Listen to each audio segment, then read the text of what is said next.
तो आज का देखिए पहला सवाल है जो साइंस से रिलेटेड है। आज देखिए पहला सवाल है, दिए गए विकल्प में से थर्मोसेटिंग प्लास्टिक की पहचान करें।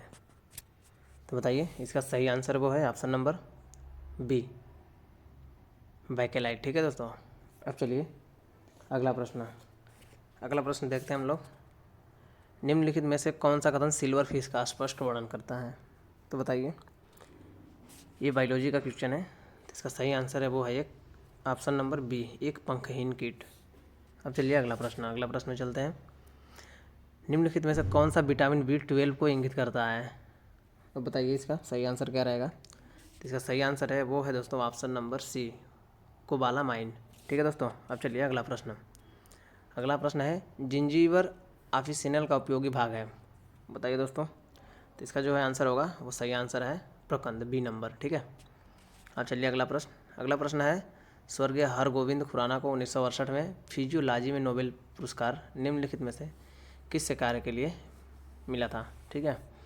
तो बताइए, इसका जो ऑप्शन नंबर है वो सही आंसर है वो है ऑप्शन नंबर सी, आनुवंशिक कोड की व्याख्या। उन्होंने आनुवंशिक कोड का व्याख्या किया था, इसलिए उनको नोबेल पुरस्कार मिला था।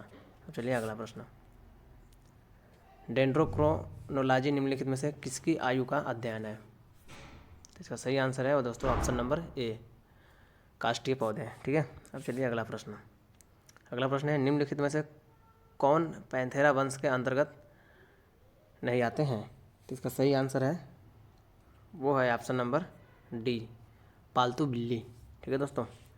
अब चलिए अगला प्रश्न, लेंस की शक्ति निम्नलिखित में से किस इकाई में मापी जाती है। ये तो हालांकि सबको पता ही होगा। बताइए दोस्तों। इसका सही आंसर है वो है ऑप्शन नंबर बी, डायोप्टर। ठीक है। अब चलिए अगला प्रश्न, मुख्य गिरावट के तहत किसी वस्तु की गति निम्नलिखित में से किसका उदाहरण है। अब बताइए दोस्तों, इसका सही आंसर क्या होगा। इसका सही आंसर है वो है ऑप्शन नंबर बी, एक समान त्वरण। ठीक है। अब चलिए अगला प्रश्न क्या कह रहा है, न्यूटन का तीसरा नियम तब लागू होता है जब। बताइए दोस्तों, पिंड स्थिर अवस्था में हो, पिंड गतिमान में हो, पिंड हवा में हो, या ऑप्शन नंबर डी है, पिंड स्थिर या गतिमान में हो। बताइए दोस्तों। तो इसका सही आंसर है वो है ऑप्शन नंबर डी। तो दोस्तों, वीडियो अच्छा लगा हो तो चैनल को सब्सक्राइब कीजिएगा, और जिसको भी PDF चाहिए तो कमेंट बॉक्स में मैसेज करें। ठीक है, मैं उसको PDF दे दूँगा।